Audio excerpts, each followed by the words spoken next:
For newer players to Diablo Immortal, things can be quite overwhelming. There are a lot of systems inside of the game that take some time to learn. This is why I put together this series so that we could all understand the game a bit better and have a more enjoyable experience as you play through. In today's video, I'm going to be giving you 20 tips for PvE and for PvP so that you as a new player have a better understanding of the game and have some direction so you know what to do next and where you should be focusing. Let's start today with PvE. First things first, you're going to want to focus on your combat rating. We're looking at my personal attributes right now. Please keep in mind that I've been playing this game now for approximately 3 years. Your numbers, if you're a new player, are going to look quite different than mine. Combat rating is what's going to be the gate for you to unlock new areas, levels, and things to do inside of the game. Everything is blocked by combat rating. Allow me to show you really quickly the different stages. If you were to click on the map yourself, you will notice that there are different difficulty levels. All of these difficulty levels are gated by a combat rating. As you can see, to unlock Hell 1, you need 520 combat rating. For Hell 2, you need 12,620. This goes all the way at this point in time to Inferno 6, which requires 46,190. Please keep in mind, these numbers change over time and typically become easier as higher difficulties become available. So for you, you're going to need to upgrade that combat rating. Now, how do we do it? There are so many ways to do this inside of the game. One of those is to get yourself better equipment. When you see arrows up on a piece of gear, before you dive into the legendary gear portion of the game, just equip the highest level things that you have. That also applies here for green items too. You want to focus on combat rating in the very early game just to get that higher combat rating, and then you could start focusing on the different set properties that you get from your green items. But these pieces of gear, the greens, as well as the legendary or your normal pieces of gear, you're going to want to continuously upgrade. So salvage any gear you're not utilizing at the blacksmith and upgrade the gear that you will be wearing so that you are able to get a higher combat rating. Keep in mind, you're not actually upgrading the piece of gear. You're upgrading the gear slot. So if I upgrade this helmet to a max level of level 30 and I switch in a different helmet, that next helmet is still going to be a level 30 because I actually upgraded the gear slot instead of the piece of gear itself. This is a quite nice mechanic, so you don't have to always worry about every piece of gear. You can also gain combat rating through legendary gems and gems that go inside of your green gear as well. You also can get some power from runes. You've got your gems. There's a lot of different ways. We'll talk about more of that as we go on, but it's important that you know that this game is all about combat rating, specifically for PvE, player versus environment. Let's talk about this gear again really quickly and discuss the essences. Each piece of gear that you unlock, it's cool. You're looking for higher combat rating, better attributes, more magic attributes, but you're also looking for combat rating on that gear. So if I get a piece of gear, let's say it's a headpiece that is an essence that I don't want to use. Essences are what essentially change how your skills work inside of the game. What I could do is I can equip that piece of gear and swap out the essence. For example, if I go to the essence transfer right here, I have all of these essences for the barbarian unlocked. I've been barbarian for a while. We got a lot of these unlocked. When we come over here and we get new pieces of gear, have a look, I have all of these pieces of gear. I see no green arrows up. None of these pieces of gear are ones that I'm going to want to wear. So what I'm going to do is I'm going to come over to the essence transfer. I'm going to extract all of the essences out of that gear. As you can see, there are no new essences, but I'm getting my loyalty points. We're going to end my flowing shards. We got rid of all of those. We're getting the loyalty points so we can get our loyalty bonuses to eventually unlock ones that we haven't gotten. Okay.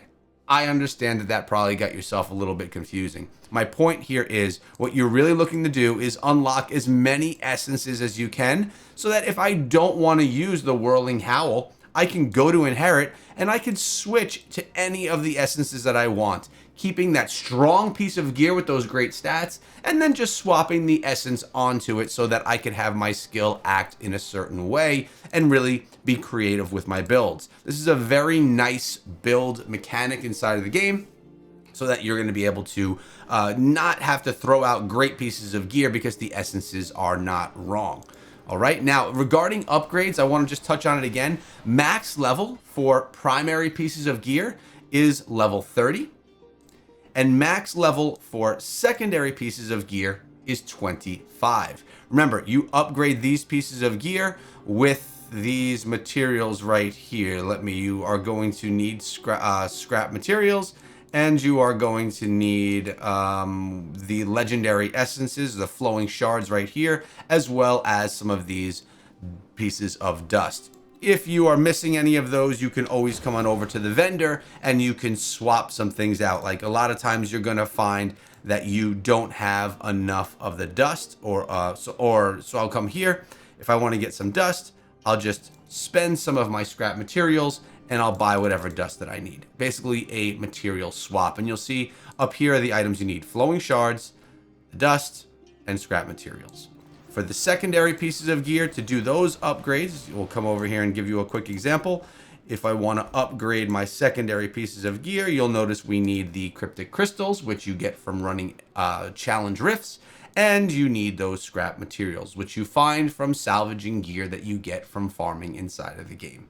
Let's talk about legendary gems. Yes, this is where the pay-to-win mechanic comes inside of the game. I also want to note, though, Diablo Immortal offers us a lot for free. You can do everything inside of the game absolutely for free. You don't need to rock the best 5-star gems in the game to have an enjoyable time and to be able to put together really powerful builds. You could focus in on 1 and 2-star gems as a free-to-play player, spend $0 inside of the game, and have a great time. Now, will you be able to compete with some of the whales, the big spenders in PvP?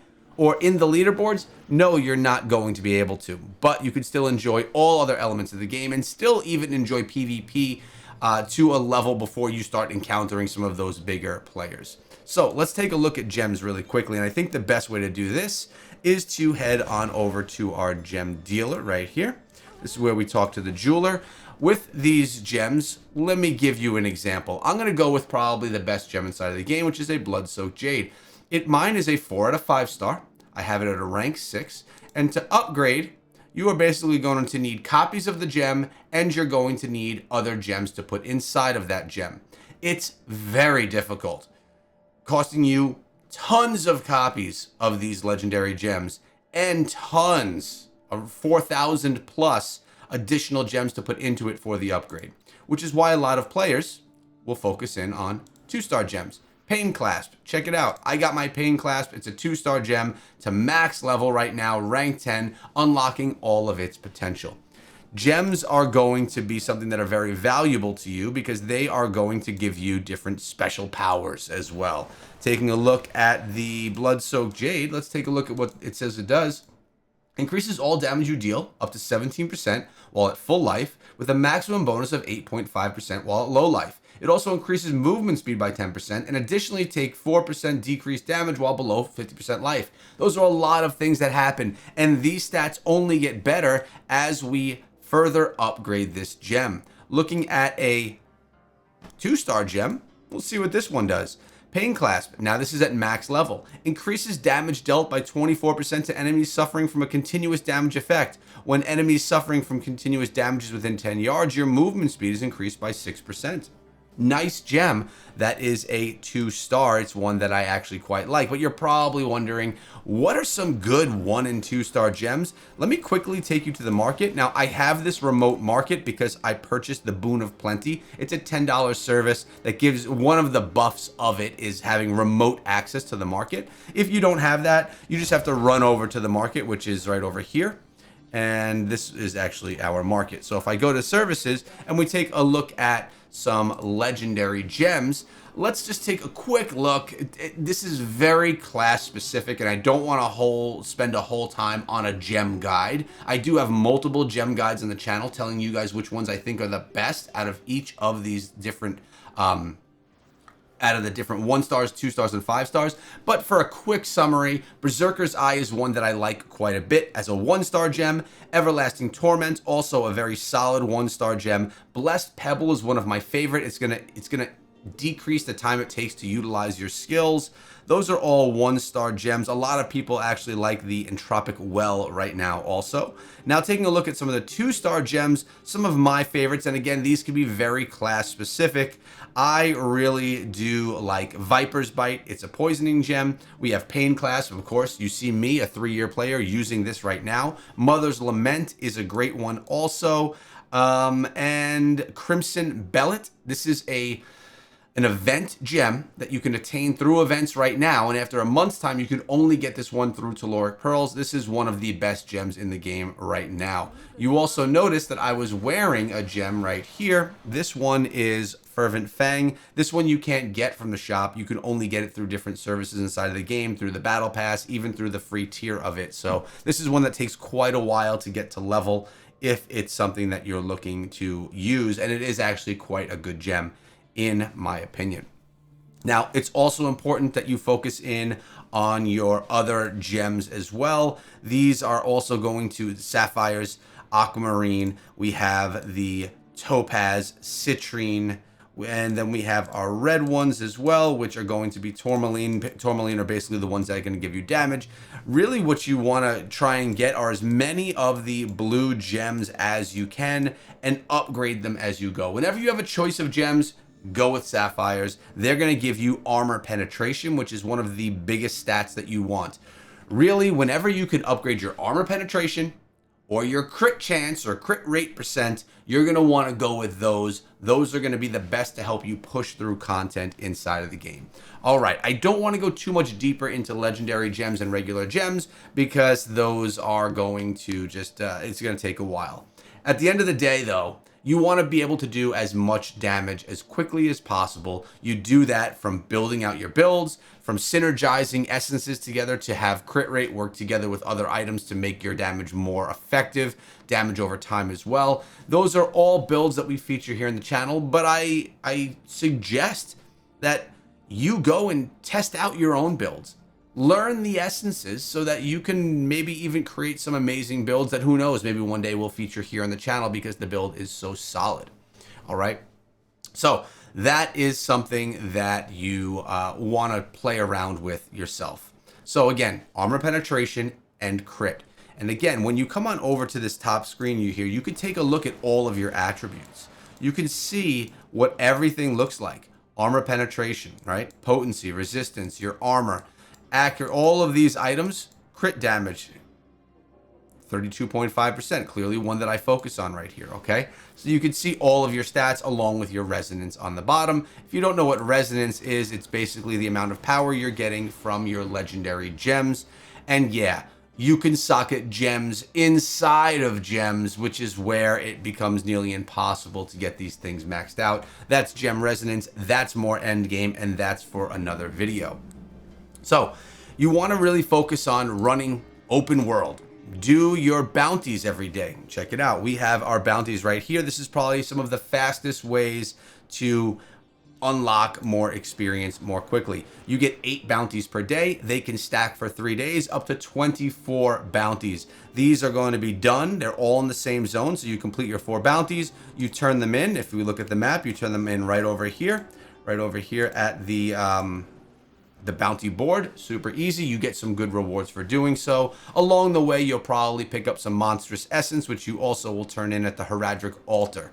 That's going to give you some really good progression as well. If you don't know what I'm talking about, these right here are monstrous essence. When you collect 10 of them, you turn them in and you unlock a new page of the altar, which is basically a new page of the book. Allow me to take you over there and show you what both of these mechanics look like so that you can know what you're doing. But this is all from open world exploring, going through campaign, going through your daily bounties, which are pretty quick to do, to be honest with you. They don't take a very long time, and they offer you actually some of the best experience. So when you come on over here to the altar, if you have 10 of the essences, it's going to then allow you to unlock a new page of this book. And as you can see, the pages show us all of the different monsters that we have found inside of the game. I think I'm missing one right now.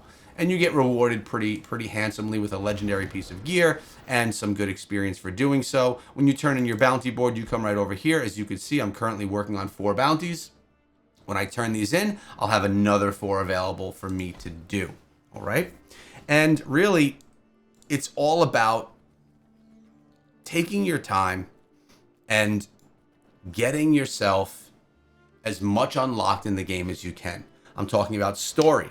I'm talking about gear. I'm talking about power. There is no rush. The catch-up mechanic inside of Diablo Immortal is in your favor. As I mentioned in a previous video, you can get up to 1,600 increased experience rewards for being a new player and starting today. The catch-up mechanic is insane. But let's focus in on a little bit of PvP quickly in case that's something that you want to do. Okay, first of all, we talked about gear already. You want to get your gear to 30 and to 25, or at least as close as you can, because that's where you're going to get a lot of your power.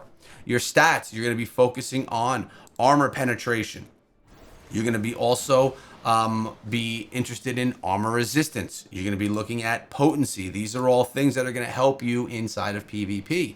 And we have pets inside of the game. Familiars, they call them. Something we've never spoken of yet. It's very important that with your primary pet, you unlock Savior for PvP. This is a must-have if you're going to be pushing inside of PvP, because essentially it saves you from death.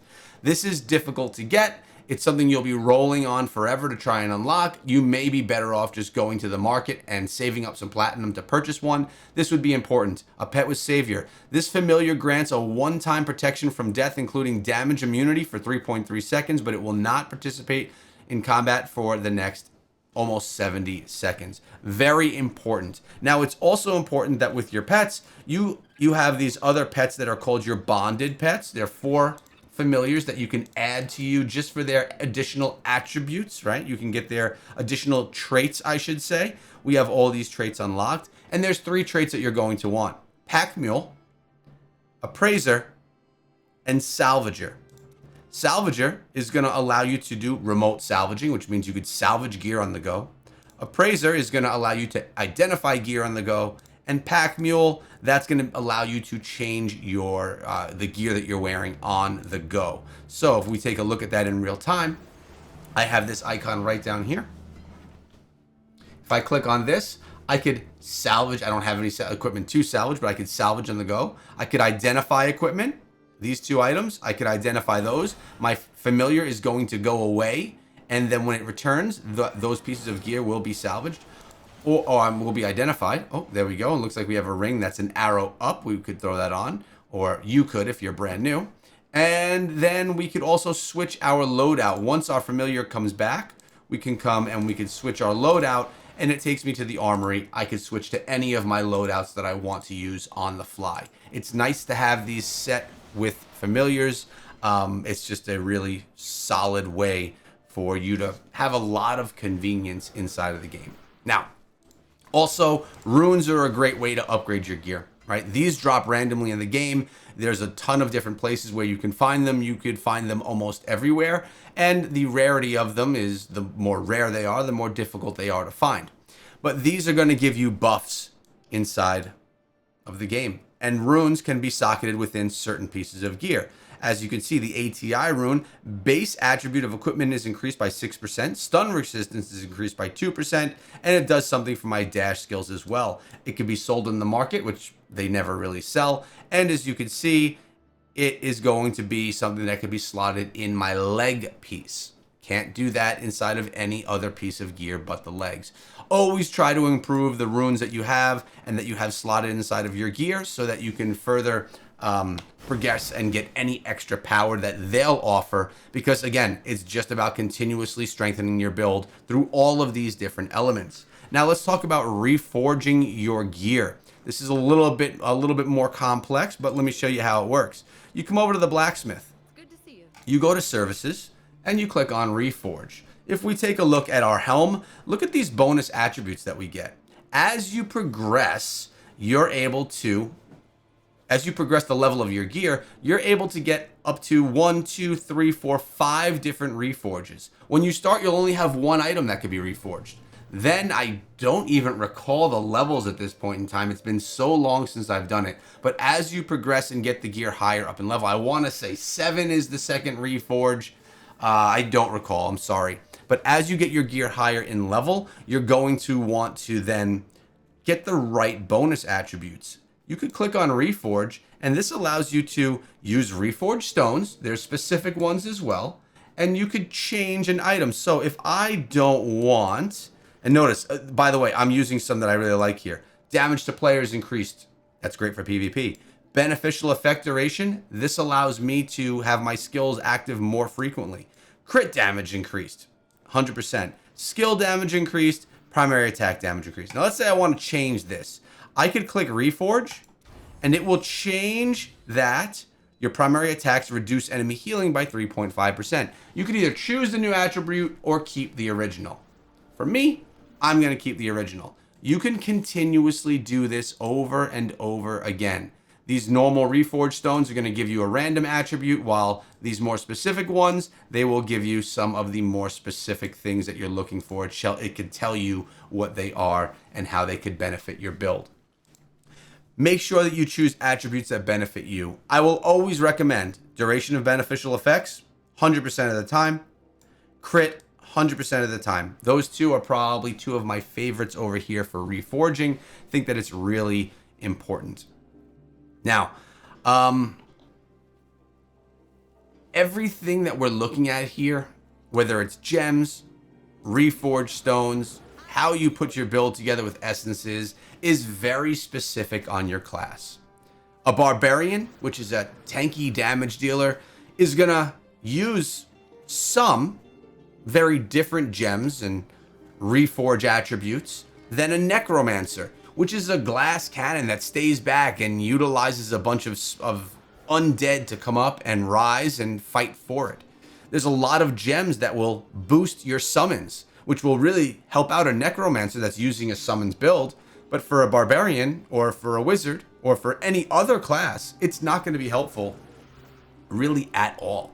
So you have to look at the class that you're using and figure out what gems, what reforges, what attributes, what magical attributes are going to be best for your build. Now, with this said, for me, because I do swap classes fairly quite a bit, I don't go with something that's so specific that it's only good on one class. So let me give you an example here with a legendary gem. If we're going to be looking at, let's say, there's one that I have in mind that I just have to find. I think it's this one, Cutthroat. Nope, it's not Cutthroat. Let's find the one I'm talking about. Bloody Reach, for example. Increases your damage you deal by 2% for every 2 yards between you and an enemy hit. This would be pretty bad for me using a barbarian. Barbarians are up and close fighters. I'm not going to need to have more distance. This is something that's better for a wizard or a demon hunter or something like one of those classes.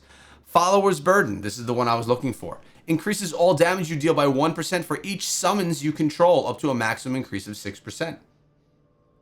No classes use summons except for a necromancer. So I try and stay away from gems that are so specific to those builds. Although a little more end game stuff, you can make gems dormant, as you see these right here, and you could pull the power out of them and use the power elsewhere, and then you could always repower them. That's a little bit more complex, but I really do try to keep my builds and the gems and items that I use a little bit more generic, so if I do swap to another class, I'm not then realizing that I need to switch out everything in my build. It's just a little bit more about my ease of play and just how I choose to play, taking a little bit more casually, not trying to make my build so pinpoint perfect with every class, and giving myself a little bit more of a general build that I can use across the board. Man, that's a lot of tips inside of this video. And I think I'm going to stop here so that I don't overwhelm you. If there's something that you have a question about, please leave the question below. I'll try to get to some of those, and I know the community will as well.